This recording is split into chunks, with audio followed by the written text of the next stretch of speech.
This is Dr. Bills from the Migraine and Neuro Rehab Center, here to explain a little bit today about the causes of migraine. Now, migraines are one of the most common neurological conditions in the world.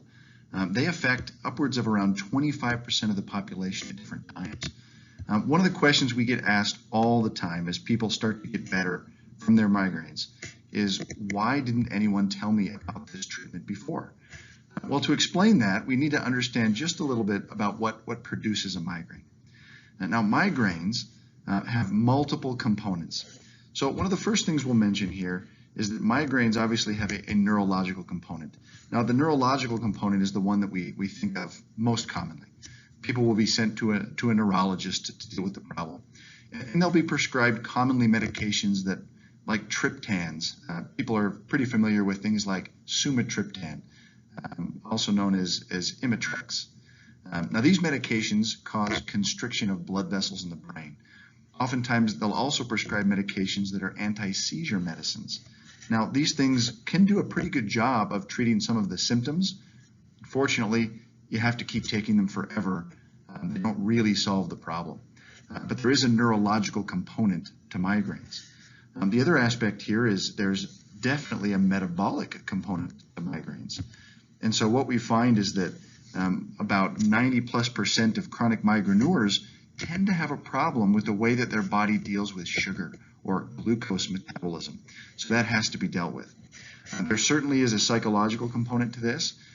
We don't think of it as the #1 cause, but instead of just thinking about psychological as being depressed, we commonly think of it as thought patterns and how this chronic condition, in its debilitating nature, it really can affect the way that we think and the way that we function. There's definitely often a hormonal component to this. People will commonly describe that the symptoms get better or worse during pregnancy. They tend to get better or worse as the cycle of the month progresses. So another area that needs to be dealt with. And then finally, there's an orthopedic component to this. We find huge correlations with the structure of the upper cervical spine. And we'll get into this more in future videos, but huge component dealing with the upper cervical nerve roots and some of the nerve roots that are in your brainstem, interestingly enough, seems to be a very, very large component of what produces migraines.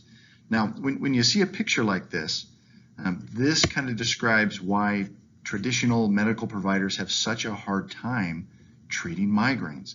In medicine today, we are so specialized.